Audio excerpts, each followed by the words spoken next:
समय पहले अन्य नेता भी गए। जब तक हम वहां पहुंचे, उस लड़की की मां नेताओं के आने जाने से गुस्से में थी। हाँ?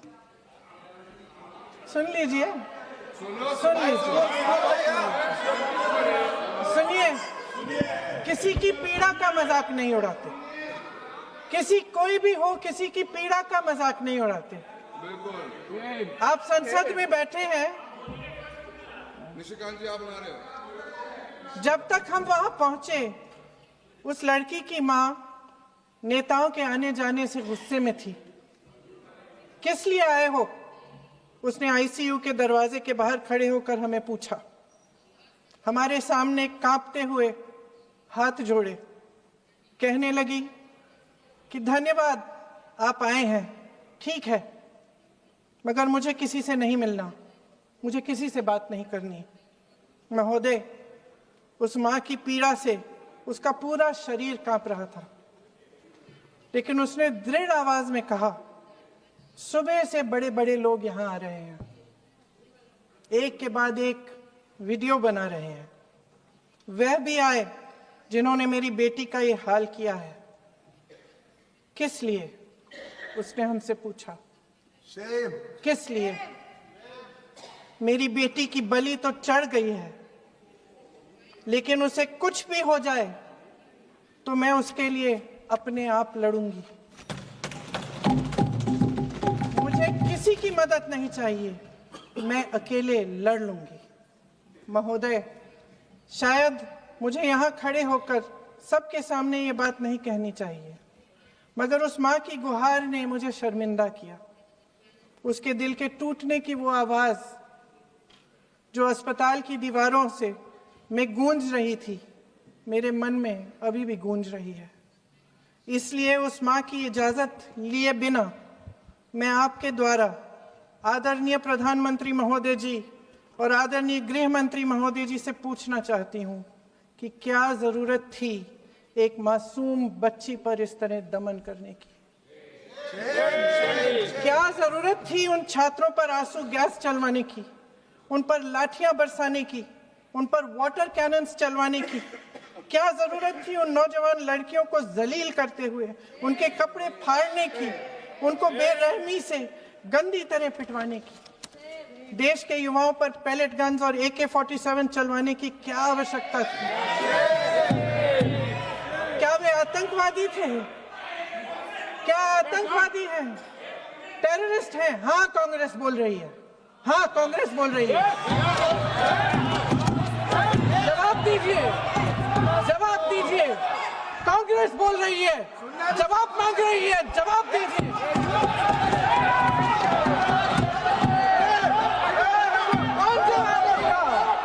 कौन जवाब देगा? गृह मंत्री जी जवाब देंगे। किसने ऑर्डर दिया? किसने ऑर्डर दिया पैलेट गन्स चलाने के लिए? किसने ऑर्डर दिया? आपके माध्यम से मैं पूछती हूं अध्यक्ष महोदय, किसने ऑर्डर दिया? प्रधानमंत्री जी ने दिया? गृह मंत्री जी ने दिया? जवाब देंगे? पूरा देश पूछ रहा है, सिर्फ कांग्रेस पार्टी नहीं पूछ रही है, पूरा देश पूछ रहा है।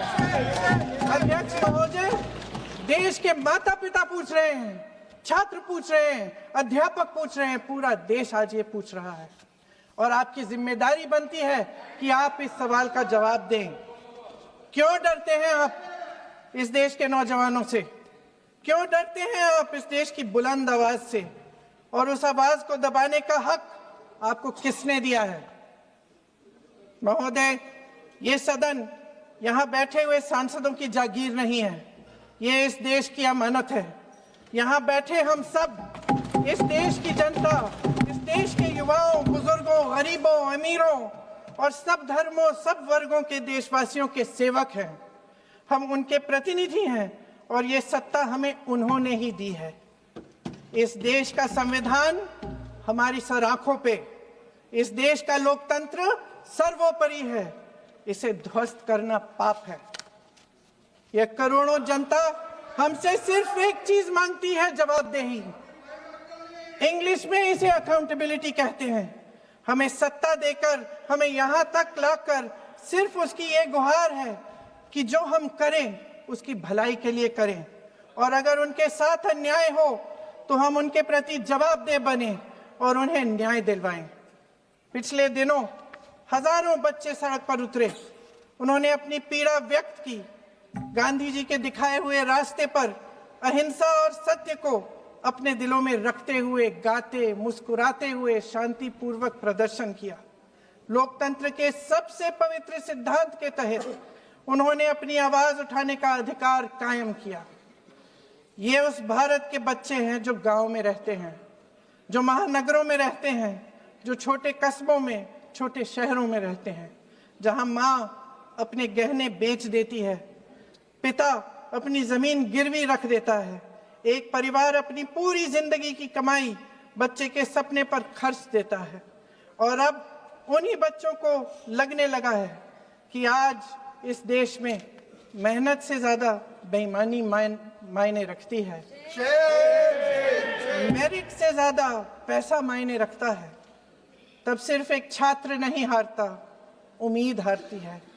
इन परेशान बच्चों ने अपनी उम्मीदें आपसे साझा की। उनकी मांगे क्या थी? कि पेपर लीक करके उनके साथ जो बार बार अन्याय किया जा रहा है उस पर कार्रवाई की जाए, कि जो सिस्टम उनके भविष्य को कुचल रहा है उसे सुधारा जाए, कि जो माफिया उन्हें घेरे हुए है उसे हटाया जाए, कि जिस मंत्री के कार्यकाल में यह सब हुआ वह इस्तीफा दे, कि उन पर बर्बरता करने वालों पर कार्रवाई की जाए और उसके लिए माफी मांगी जाए। बस यही उनकी मांग थी ना, कि जो शिक्षा और स्वतंत्र अभिव्यक्ति का अधिकार उन्हें संविधान ने दिया है उसे कायम रखा जाए। महोदय, हमारे एजुकेशन सिस्टम में कुछ समय से बहुत खामियां भर चुकी हैं। बच्चों पे जो प्रेशर डाला जाता है उसकी वजह से सैकड़ों बच्चों ने आत्महत्या कर डाली है। उससे भी ज्यादा बच्चे डिप्रेशन में डूब रहे हैं। परिवारों पर बच्चों को पढ़ाने लिखाने के लिए घूस, capitation fees, tuition fees, coaching fees आदि के घिनौने दबाव हैं। लोन लेने पड़ते हैं, सामान बेचना पड़ता है, और उसके बावजूद कोई गारंटी नहीं कि उनके बच्चों के भविष्य मजबूत बन पाएंगे, क्योंकि बेरोजगारी चरम पे है। इस सरकार ने रोजगार पैदा करने वाले सभी सेक्टर्स को लगातार कमजोर किया। एग्जामिनेशन सिस्टम खुद फेल हो गया है। पिछले दशक में 152 पेपर लीक हुए, 750 करोड़ छात्र प्रभावित हुए, मगर एक भी दोषी, एक भी माफिया को सजा नहीं।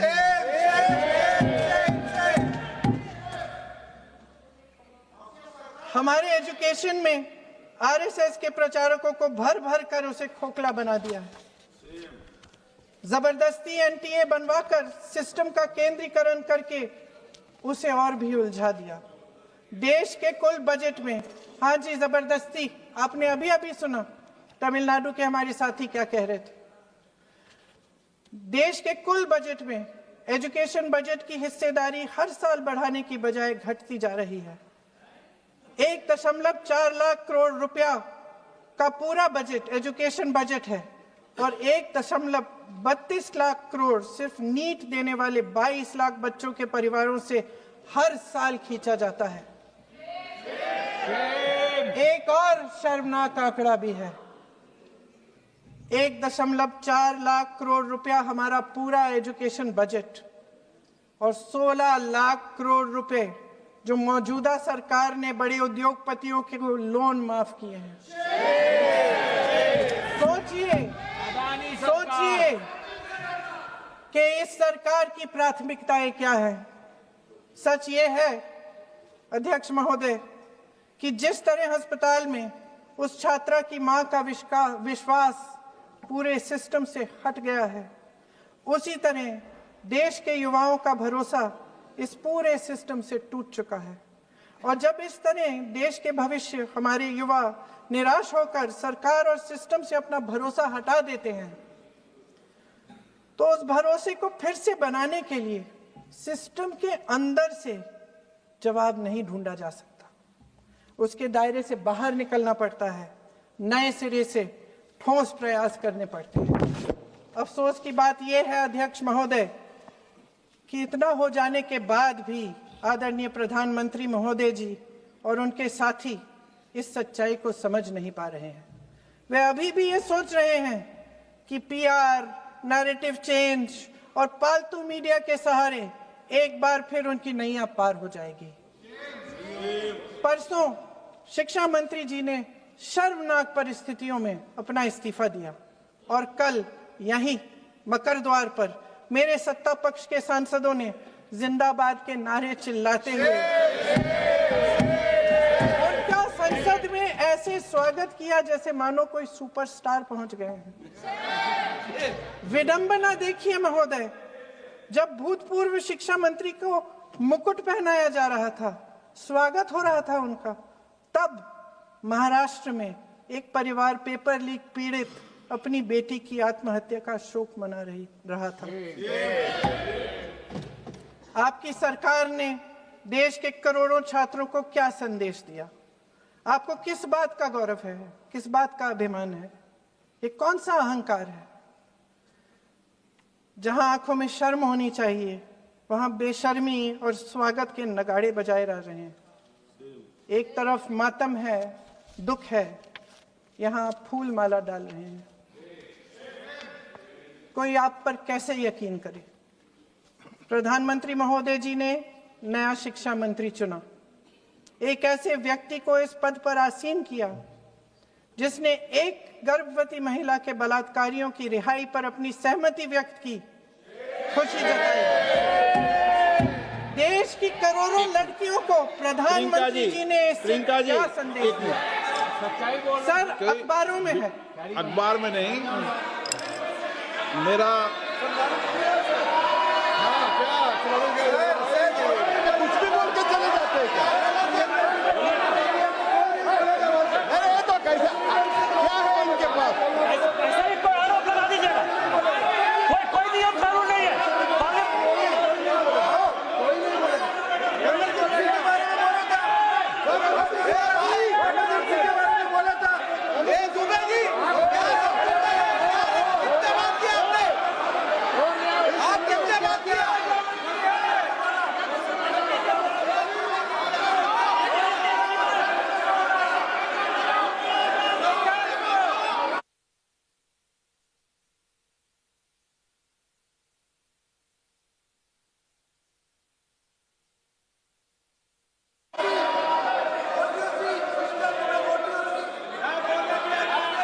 अध्यक्ष महोदय जी, जो श्रीमती प्रियंका वाड्रा गांधी जी बोल रही थी, तो बीच में उनके वहाँ से भी टोका टोकी पहले भी हुए, हमारे यहाँ से भी हुए थे।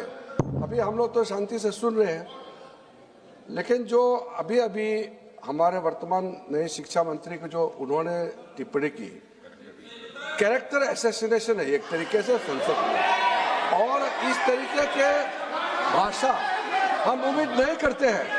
मैं इसमें प्रहलाद जोशी जी ने भी खुद कहा है, एक तो उन्होंने प्रियंका जी ने जो गलत बात कही है रिकॉर्ड पे, उसको रिकॉर्ड से हटा दिया जाए। दूसरा इस तरह का भाषा का इस्तेमाल ना करें। आपने डिबेट से पहले आपने अपील किया कि संसद में डिबेट का स्तर को नहीं गिराने चाहिए। उनके पार्टी के वो सीनियर लीडर है, वो पहली बार चुन के आए हैं, मगर उनके पार्टी में सीनियर है। जिम्मेदारी के साथ बोलना चाहिए। अगर पूरा ऑथेंटिकेट नहीं कर सकते हैं तो मैं ये मानता हूं कि उनको क्षमा मांगना चाहिए सदन से।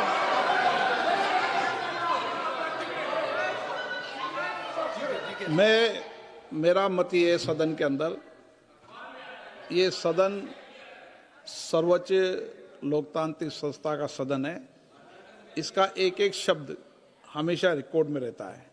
मैं माननीय सदस्य से आग्रह करूंगा कि बिना तथ्यों के हमें इस तरीके के सदन के पटल पर बात नहीं होनी चाहिए।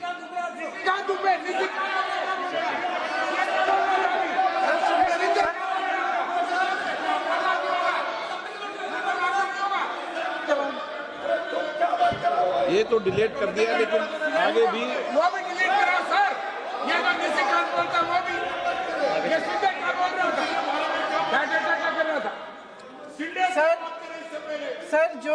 जो प्रहलाद जोशी जी ने बिल्किस बानो के बलात्कारियों की रिहाई पर जो बयान दिए, उसका प्रमाण मैं आपको दे दूंगी, मैं भेज दूंगी।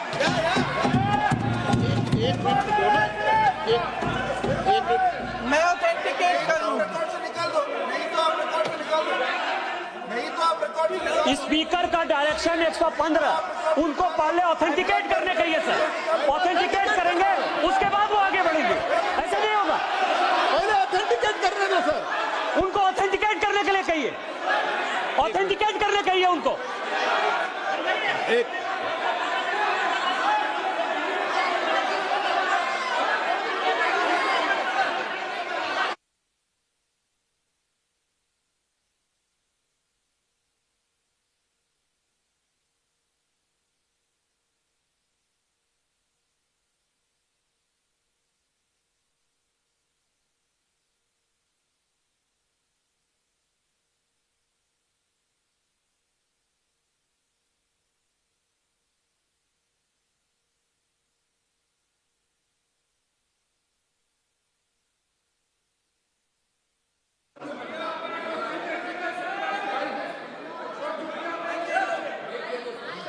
आप उनको बोलने दो, आप मत करो डिस्टर्ब। मैं एक विषय बता दूं, एक मिनट बताऊं। नियम 353 के अंदर फिर मैं एक बार स्पष्ट कर दूं, किसी भी सदस्य द्वारा किसी भी व्यक्ति के विरुद्ध मानहानि या अभियोगात्मक प्रकृति का कोई आरोप नहीं लगाया जाएगा जब तक कि सदस्य ने अध्यक्ष और संबंधित मंत्री को पर्याप्त अग्रिम सूचना नहीं दे दी हो। यह व्यवस्था है।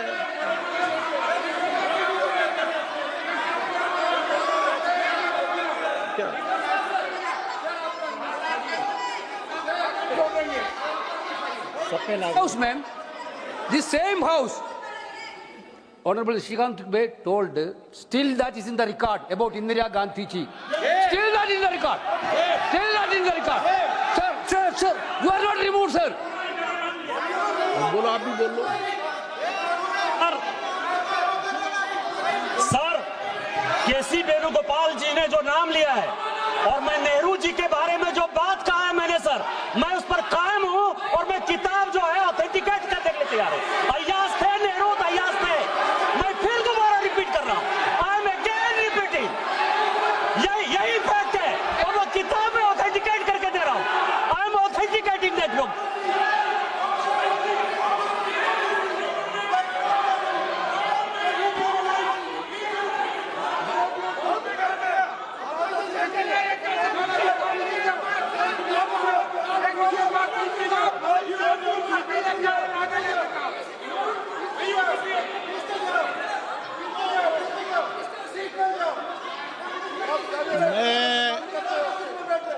मैं जब आसन पर होता हूं, जो मैं व्यवस्था देता हूं, चाहे सत्ता पक्ष हो या प्रतिपक्ष हो, मैं समान व्यवस्था देता हूं। मैं जब आसन पर होता हूं,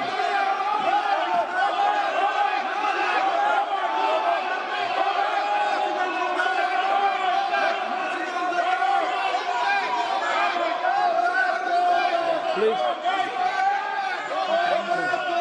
बोलने दो, आप उनको बोलने दें, उनको बोलने दें। नो, अरे आप उनको नहीं बोलने देना चाहते? चलिए 114 प्लीज चाहिए। सर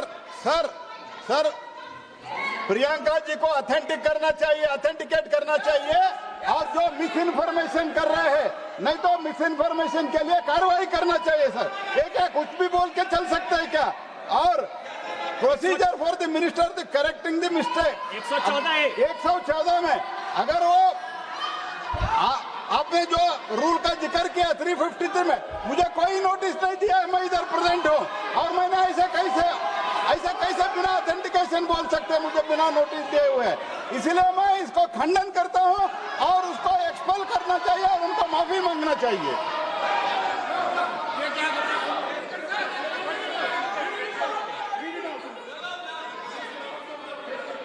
नहीं, ये चैप्टर आगे नहीं बढ़ेगा sir.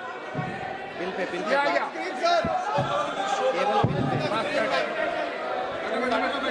Sir Sir, sir, here is a newspaper माननीय article. सदस्य, Sir, पूरा बुक ही लेके आए आपने बुक ही लेके आ सकता है sir, written by a respected माननीय journalist. सदस्य, I will authenticate using this, sir. आप माननीय सदस्य प्लीज इसको छोड़ दें।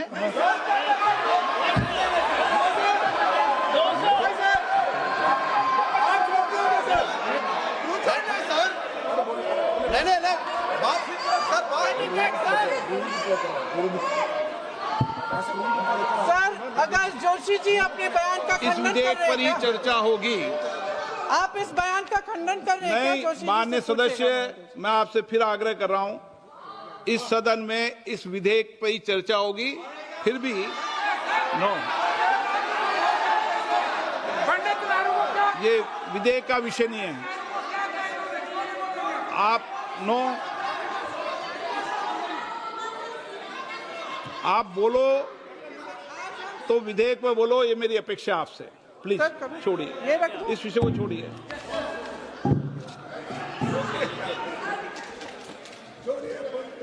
आज हम सदन पटल पर एक ऐसे विधेयक में संशोधन पर डिबेट कर रहे हैं जो 2024 में पारित हो चुका था, और इसमें मुख्य संशोधन यही है कि पेपर लीक के अन्य अपराधों के लिए सजा बढ़ाई जाएगी।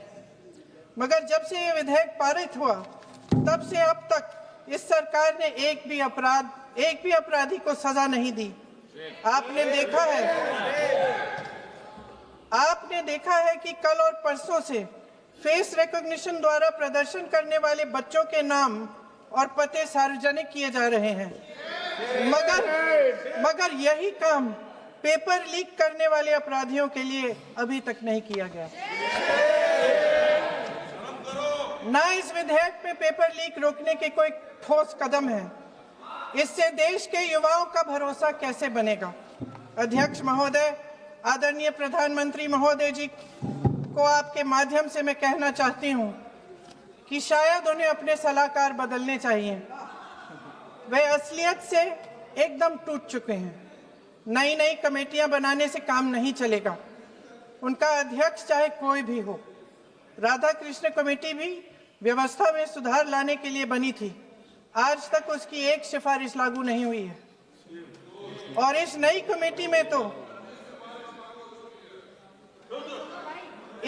कमेटी में तो एक एक्स-आईबी चीफ, फिर चिल्लाएंगे, एक एक्स-आईबी चीफ, एक आईटी कंपनी के मालिक और एक गौमूत्र के विशेषज्ञ भी हैं।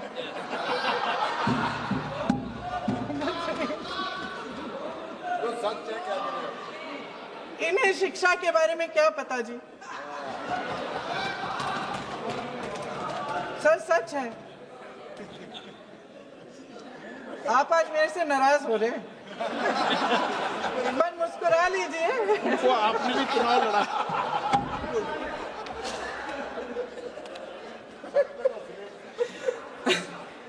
सर, फास्ट ट्रैक कोर्ट्स का रिकॉर्ड पहले से ही बहुत खराब है।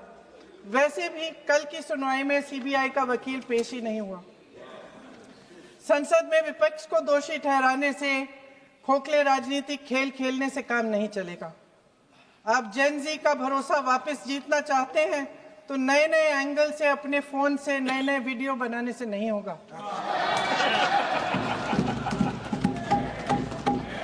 प्रधानमंत्री जी को कैमरे का एंगल नहीं, दिल का एंगल बदलना पड़ेगा।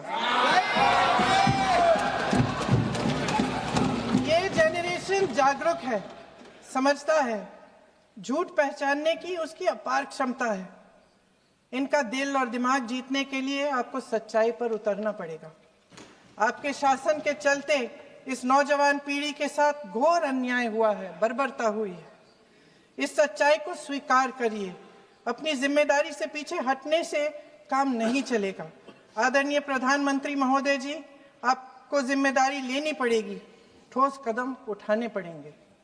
शिक्षा विशेषज्ञों को इकट्ठा कीजिए, छात्रों, अध्यापकों, सभी स्टेक होल्डर्स को साथ लेकर अन्य विचारधाराओं के थॉट लीडर्स के साथ गहरी चर्चाएं करवाकर एक नई शिक्षा प्रणाली तैयार कीजिए।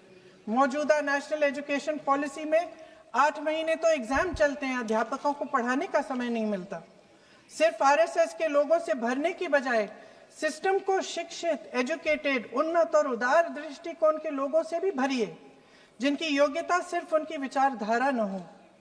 रोजगार पैदा करने के सख्त कदम उठाइए, इस पर फोकस करिए।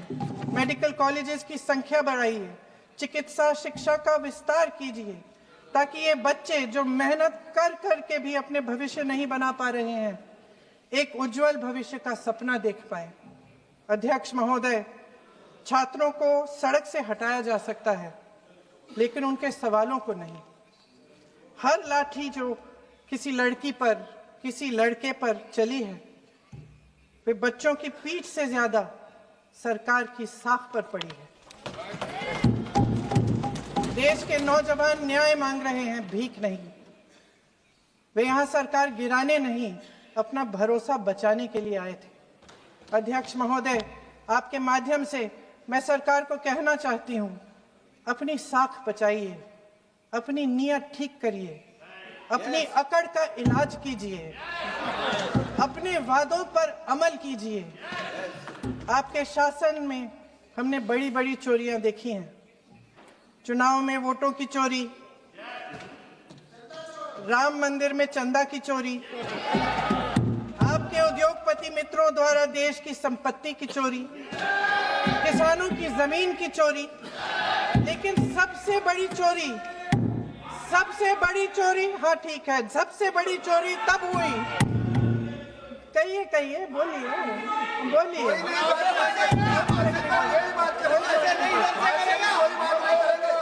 सुन लीजिए, शांति से सुन लीजिए, शांति से सुन लीजिए। आपको मौका मिलेगा, आप जितनी भी चोरियों की बात करना चाहते हैं आप कर लीजिए, अभी मेरा समय है।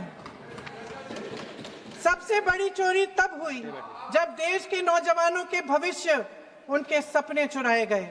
भविष्य की चोरी, सपने की चोरी किसी भी चोरी से कहीं बड़ी होती है महोदय। अगर देश का युवा निराश हो जाए, अगर देश का युवा निराश हो गया, उसकी उम्मीद टूट गई, तो सबसे बड़ी हार भारत की हार होगी। और हम कांग्रेस और विपक्ष के लोग जान दे देंगे, मगर भारत की हार नहीं होने देंगे। जय हिंद। सर, अब तो मुस्कुरा लीजिए, भाषण खत्म।